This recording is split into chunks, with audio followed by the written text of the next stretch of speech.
Oi, gente, tudo bem com vocês? Tudo certinho? Todo mundo se cuidando? É, Todo mundo extremamente adepto da mania de limpeza agora, isso é bom, né? Essa parte é boa. Então, gente, já vou me justificar, tá? Eu não vou aparecer hoje na aula de vocês porque eu estou sem o meu celular. O meu celular foi para assistência, tá? Para que ele tenha melhor funcionamento para nossa próxima semana. E eu tô com um celular jurássico da minha mãe, que só falta ele sair por aí se desmontando. Então, é... Bom, tá indo, tá dando pra gravar, né? Então, a aula vai sair, só que infelizmente eu não aparecerei. Não sei se é infelizmente ou felizmente, que essa cara de bolacha aqui não é fácil, né? Pois bem, gente. Então, vamos começar a aula de vocês, né? Hoje a aula de vocês é a resolução, a resolução das suas atividades da apostila, certo? Bem detalhado para não passar nada batido, tá, gente? É claro que qualquer dúvida me perguntem, tá? Seja com as atividades ou também com o conteúdo, que hoje nós temos mais um conteúdo depois dessa correção, tá? Então, qualquer dúvida, é só gritar que eu tô aqui, tá? Vamos começar. Primeira pergunta. Espera aí que eu vou abrir aqui. A análise das diferentes formas de organização espacial pode ser feita com base na leitura de paisagens, nas quais é possível identificar alguns elementos, como as atividades econômicas desenvolvidas.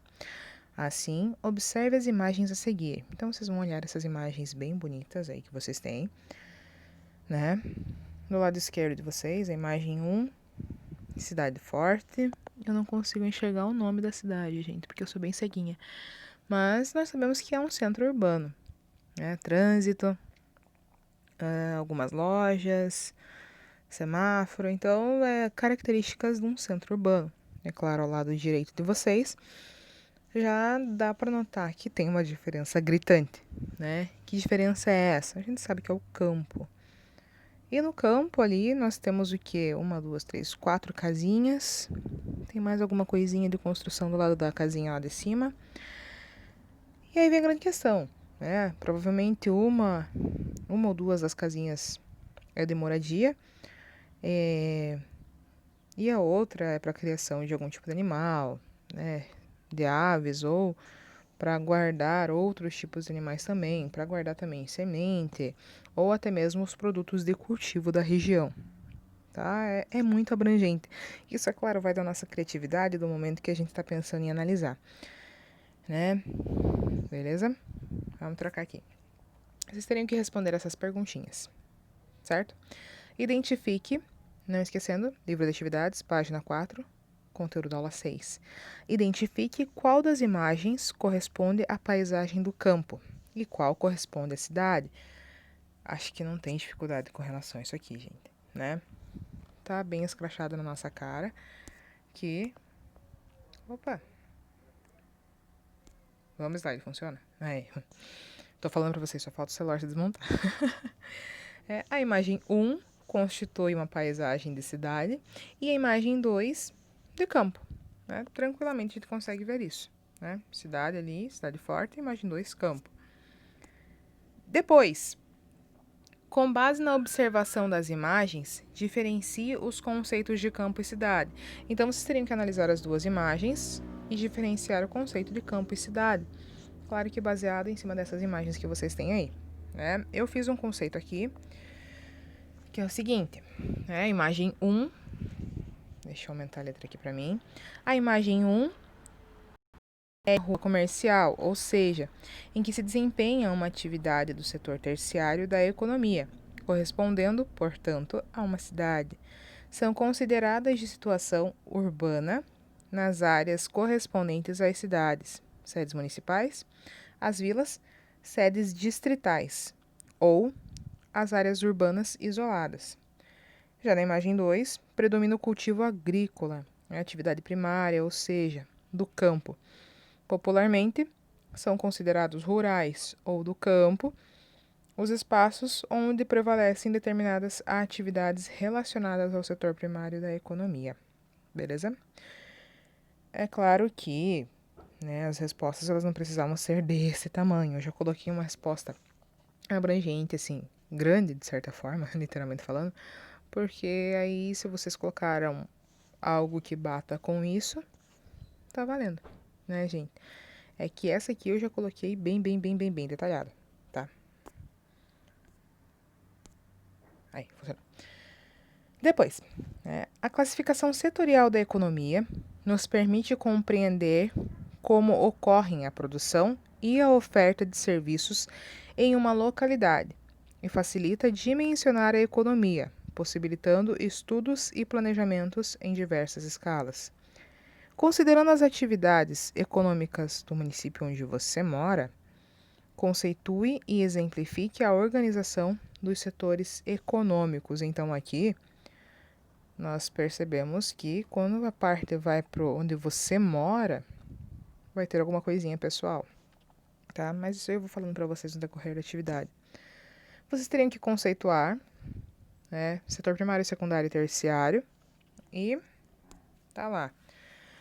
Setor primário, eu coloquei ali agropecuária, caça e pesca, né? Então ele inclui a silvicultura também, o extrativismo, seja ele vegetal ou mineral, né? Daí já entra também a parte da caça e da pesca. Então ele acaba tendo esse seu setor de conceito, tá? Depois, secundário, atividades industriais, né? E acaba compondo também da geração de energia e da construção civil.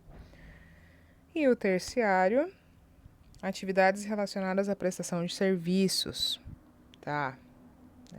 A gente sabe que isso é bem amplo. Pode ser a questão do comércio, armazenagem, o transporte, o saneamento, telecomunicações, o fornecimento de energia elétrica. Tem também os mercados financeiros, né, bolsa de valores, a administração pública e por aí adiante, gente. Vocês sabem que o negócio é extenso, tá? Mas pode ser mais ou menos nessas sequências aí que eu fui passando para vocês.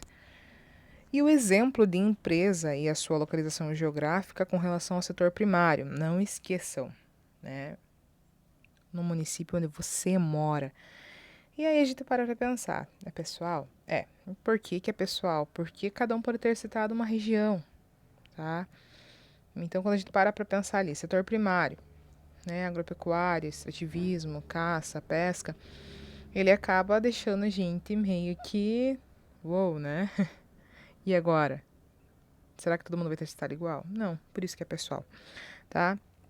Quando a gente cita aqui a parte da agropecuária, eu já vou generalizar, eu penso muito, meu ponto de vista pessoal, né, é a parte das colônias.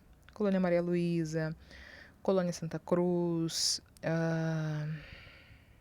Colônia Pereira e assim por diante, né? Pega aquela retona de colônia, nós sabemos que lá ocorrem essas atividades, tá, do setor primário. Depois, deixa eu pensar, né, a pesca vai desde a parte do Valadares ali também, o centro histórico, então acaba sendo abrangente. Aí, claro, se for pesca em rios, voltamos para as colônias, né? Que mais? Vamos para o próximo, né? Exemplo de empresa e sua localização geográfica com relação ao setor secundário. Compõe as atividades industriais. E aí fica mais abrangente ainda do que o setor primário. Por quê? Né? Então, vamos pensar assim com relação à indústria. O que me vem na cabeça agora? A Tílio Fontana, né? Avenida Senadora Tílio Fontana. Aí vem a questão da Avenida Senadora Tílio Fontana, que é o que eu pensei, né? Então, gente, vamos pensar aqui. Tem a BRF, tem, né, que a BRF daí já vai lá pelo lado da Santa Maria. Tem a Delta e o que mais? A Retrolog e inúmeras outras indústrias daquela região. Então, ela já acaba entrando como um setor industrial, certo? O que mais que eu posso pensar aqui?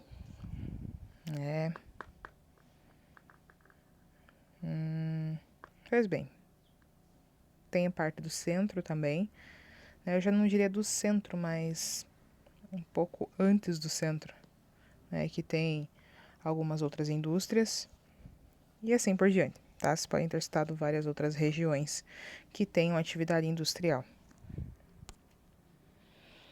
Depois, o setor terciário, aí que fica mais pessoal ainda, né?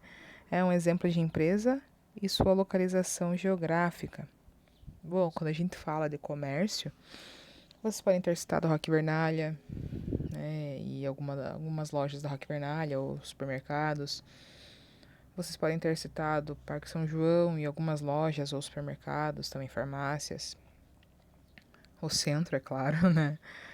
Também com inúmeras lojas e supermercados, então fica bem abrangente. Provavelmente vocês escolheram regiões de maior proximidade ou de lojas que vocês tenham maior familiaridade, que vocês gostem de frequentar, que vocês não estão frequentando, né? Mas aí fica bem pessoal, certo, gente? Depois vocês têm mais uma atividade, né? Que é a atividade do livro de atividades, página 5, já referente à aula 7 de vocês. E o que vocês teriam que fazer? A relação entre campo e cidade pode ser estabelecida por meio de múltiplas ligações. Leia o texto a seguir e justifique a relação de interdependência entre campo e cidade. O texto que vocês teriam que ler é esse gigante que está aí. Né? A biotecnologia está, a cada dia, propondo novos rumos para a indústria farmacêutica. A novidade é que pesquisadores da Empresa Brasileira de Pesquisa Agropecuária, Embrapa, conseguiram extrair e purificar a cianovirina, cultivada em soja transgênica, uma proteína presente em algas que é capaz de impedir a multiplicação do vírus HIV no corpo humano. Né? Então, o que vocês teriam que fazer? Depois de ler esse texto, né, justificar a relação de interdependência entre campo e cidade. Vamos ver o que foi que eu coloquei aqui. A interdependência entre campo e cidade se dá de muitas formas. Seja pelo fato de que a cidade não produz os alimentos necessários, como o óleo de soja, né, que é cultivado no campo, seja pelo fato de que muitas pesquisas são desenvolvidas por profissionais formados em universidades, que são espaços tipicamente situados em áreas urbanas. Nesse caso, pode-se afirmar ainda que a pesquisa da Embrapa está relacionada à biotecnologia, a qual é uma atividade moderna dos espaços urbanos. Tá? Então, assim, a gente faz uma justificativa dessa relação. Ainda sobre a aula 8 de vocês. Ainda não, agora é sobre a aula 8 já. A gente estava na aula 7. Aula 8, livro de atividades, página 7. Exercício 7. Embora o conceito de agricultura intensiva e extensiva envolva algumas variações, determinados aspectos das práticas agropecuárias são muito evidentes. Classifique e defina as imagens a seguir como práticas da agricultura intensiva ou extensiva. Então, vocês teriam que analisar essas duas imagens e definir, né, como práticas da agricultura, certo? Então, tá ali, né, a resposta de vocês. A imagem 1, ela diz respeito à agricultura intensiva, né, que é marcada pela pouca utilização de mão de obra, fortes investimentos em mecanização e tecnologia, vínculos com a produção agroindustrial, associada ao conceito de agronegócio, uso de modernos sistemas de irrigação, adubos químicos e sementes geneticamente modificadas, e alta produtividade. Na imagem percebe-se ainda um controle da atividade agrícola sendo utilizado por meio de uma análise computacional. A imagem 2, né, por sua vez, corresponde à agricultura extensiva, em que há a utilização de técnicas simples ou tradicionais, baixa mecanização, produção de subsistência e comercialização esporádica, mão de obra com pouca especialização, baixa produtividade, né, e relação tanto com os conceitos de agricultura camponesa ou familiar, quanto com os latifúndios que não se modernizam. Na imagem, percebe-se o vínculo com a agricultura familiar, bem como a baixa mecanização e utilização de técnicas tradicionais. Em seguida, aula 9 de vocês, apostila, página 9. Nossa, tá tudo tão sequencial, né? Aula 8 era página 7, exercício 7, agora aula 9, página 9. O que vocês tinham que fazer, gente? Pesquise o significado dos termos e das expressões a seguir e registre. Eu vi que muitos de vocês, muitos, deixaram a primeira em branco, tá? Então, poceiros. O que são poceiros, né? São trabalhadores rurais que têm a posse da terra e trabalham nela para retirar seu sustento há muitos anos. Porém, eles não detêm a escritura legal da propriedade dessa terra.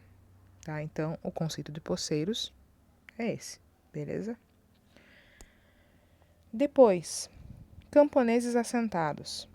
São famílias que receberam lotes dos diversos programas de reforma agrária ou similares, como os assentamentos de crédito fundiário do Brasil.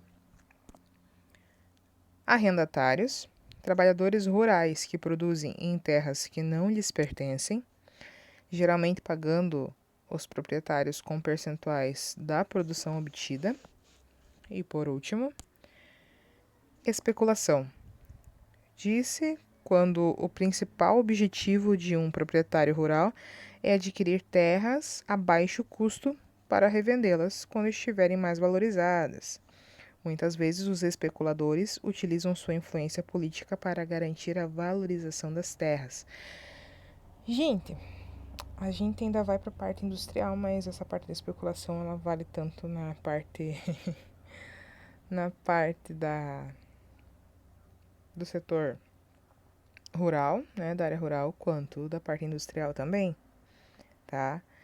Essa questão, assim, quando a gente fala que o cara vai lá, compra a baixo custo para depois vender mais caro, vale tanto para produção agrícola quanto para a questão empresarial, certo? Mas daí na parte empresarial eu faço mais alguns detalhes.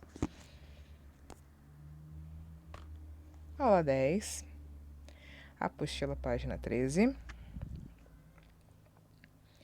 Vamos ver o que é aqui. Vocês teriam que ler esse texto e responder perguntas referentes a ele, certo? Então vamos lá. Enquanto a agricultura orgânica tem suas raízes na ciência do solo, a agroecologia sustenta os seus princípios na ecologia. A agroecologia privilegia, num primeiro momento, as dimensões econômica e ecológica, e em seguida, as dimensões sociológica e política. Nesse sentido, a agroecologia, entendida como um estilo de agricultura, pode ser mais ou menos sustentável, quando é capaz de atender de maneira integrada aos seguintes princípios: baixa dependência de inputs externos e reciclagem interna, uso de recursos naturais renováveis localmente, mínimo de impacto adverso ao meio ambiente, manutenção em longo prazo da capacidade produtiva, preservação da diversidade biológica e cultural, utilização do conhecimento e da cultura da população local e satisfação das necessidades humanas e de alimentos e renda.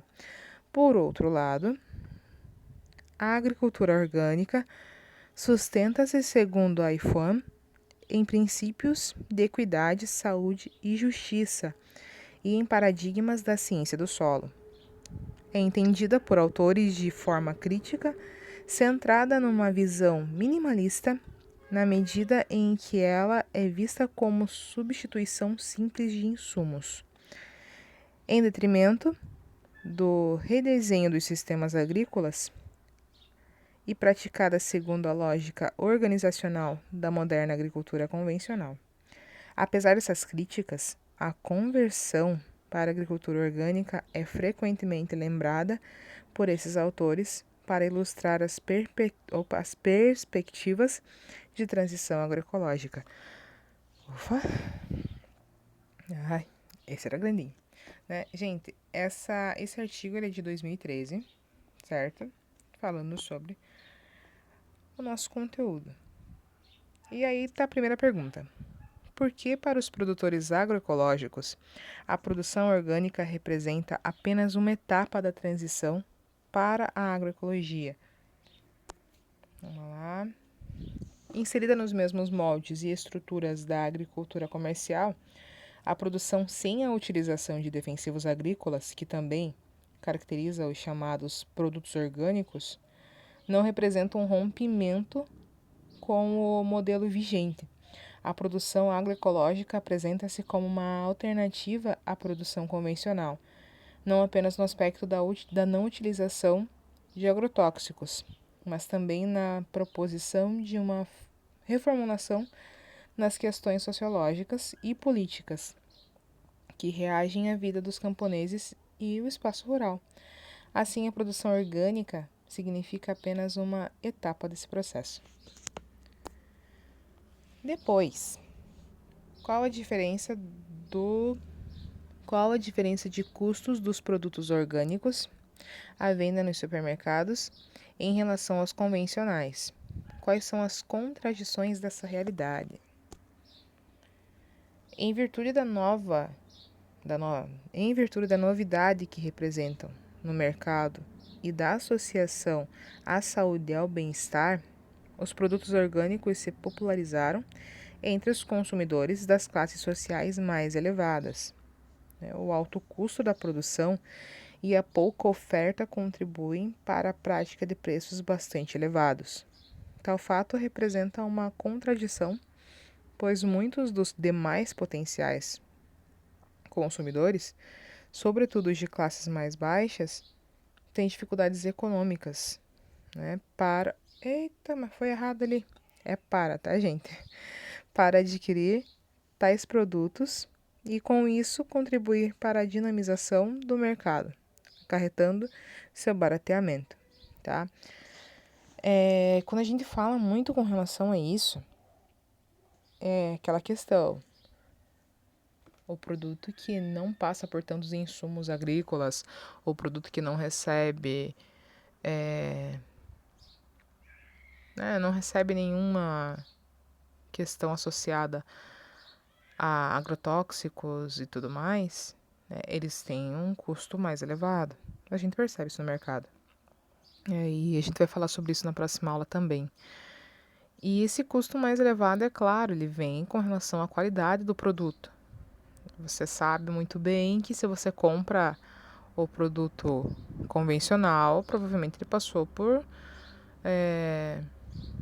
algum recebimento de produto químico, né? Já o produto orgânico, praticamente nulo. Então, tem uma maior qualidade.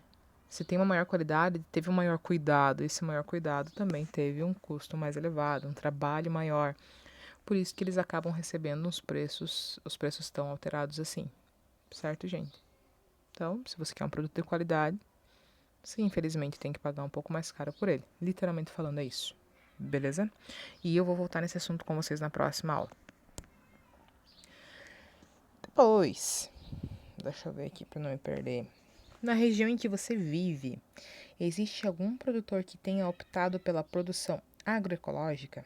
Se sim, como ele tem saído? Se não, pesquise em que localidade mais próxima de onde você mora essa atividade tem sido executada. Quando eu falei para vocês com relação às colônias, gente, acaba entrando na nossa região, certo? E eles trabalham também de forma agroecológica, tá? Tem alguns que não utilizam só a forma agroecológica, usam um pouquinho da forma convencional, mas em boa parte a maioria é agroecológica, certo? Ah, professora, você viu? Vi, vi. E realmente o cuidado, o manuseio é impecável, gente. É muito impecável. E então, de certa forma, é aquela coisa, você preza pela qualidade. Se você quer qualidade, né, tem um custo um pouquinho mais elevado. E os produtos são muito bem cuidados, certo? Tranquilo? Se vocês porventura colocarem que não, às vezes por não ter visto ou por realmente não conhecer aquela região, provavelmente vocês devem ter citado Morretes ou, deixa eu pensar aqui, até Antonina em algumas regiões, não tem problema, beleza? E o que mais que eu tinha para falar para vocês sobre isso aqui? Eu creio que seja isso que eu me lembre. Mas na próxima aula eu sei que eu vou voltar nesse assunto com vocês, tá? Com relação à agricultura agroecológica da nossa região. Vamos lá, vamos continuar. Ah, esqueci de colocar aqui da pessoa. E vamos ao conteúdo de vocês. Gente, vamos falar um pouquinho, bem brevemente, porque a gente já tá quase acabando, né? Sobre os transgênicos. Né? Ou vocês querem deixar para a próxima aula? E agora? O que será? Bom, eu vou dar um breve resumo para vocês. E na próxima aula eu retorno nos transgênicos. Beleza? Você sabe, você sabe qual é o significado do T amarelo presente em algumas embalagens de alimentos?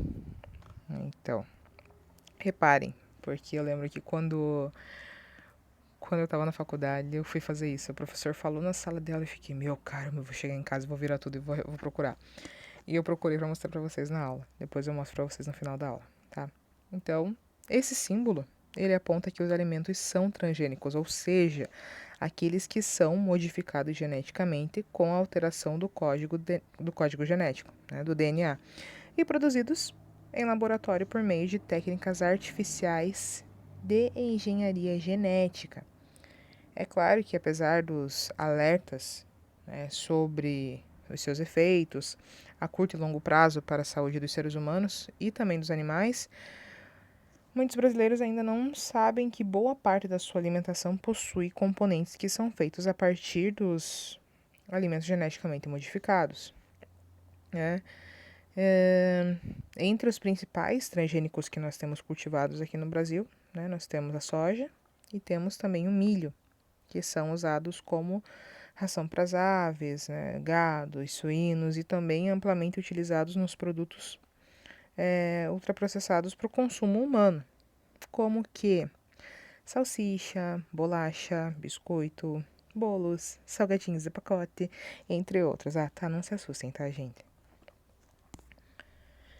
Entenda, deixa eu ver se tá certo aqui, tá assim. Entenda por que é importante evitar esses alimentos e que conheça os principais riscos à saúde, né, que a saúde humana e também ao meio ambiente. Tá? Aqui eu coloquei alguns exemplos para vocês. É claro que sim, gente. Tem risco? Tem, mas nada é extremamente comprovado ainda. Né? Alguns dizem que vai do corpo da pessoa. E alguns dizem que não, que ele é extremamente ofensivo à questão da saúde humana. Então, ainda é meio complexo, tá? Mas vamos seguir o barco. O que são os alimentos transgênicos? Os transgênicos são alimentos modificados geneticamente com a alteração do código genético.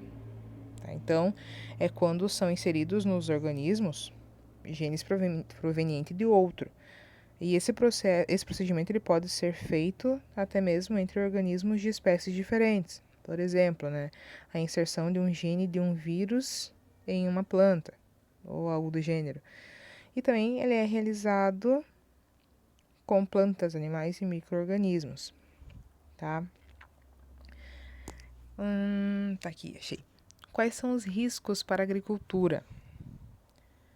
As espécies transgênicas são protegidas por patentes, o que significa que o agricultor que decidir utilizá-las deverá pagar royalties para a empresa detentora da tecnologia. A consequência mais imediata é o aumento da dependência do agricultor das empresas transnacionais do setor. Isso porque, por regra contratual, o agricultor não pode utilizar as sementes do plantio anterior.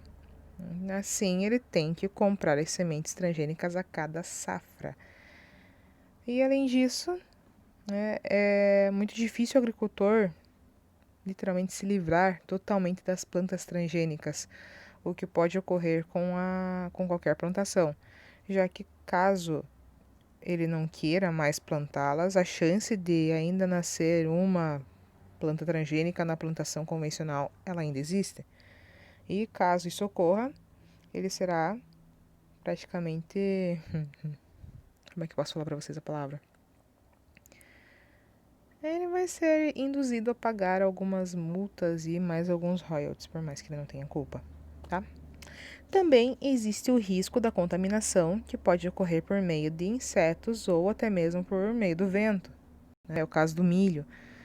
E assim, se não existir um espaçamento adequado entre as lavouras transgênicas e as convencionais, a contaminação ela pode ocorrer, pegando de surpresa o agricultor no momento da venda.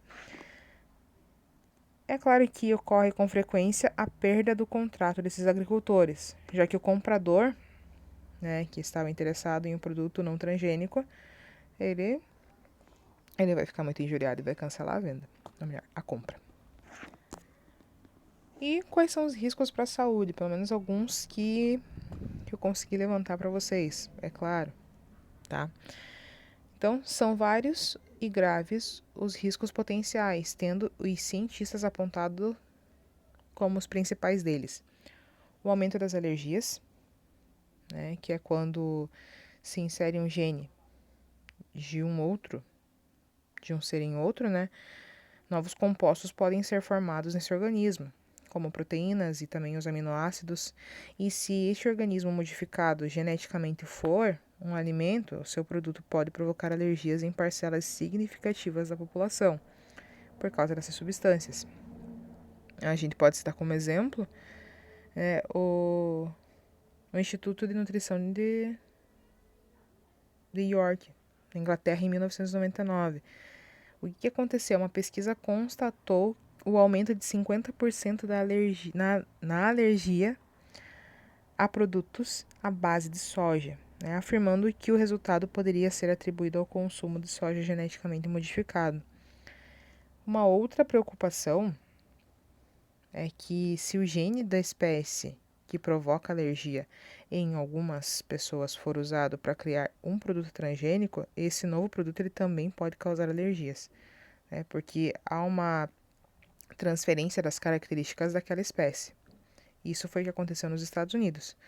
Algumas pessoas tiveram reações alérgicas, que impediram a comercialização de uma soja que possuía gene de castanha do Pará. São coisas muito bizarras, literalmente falando.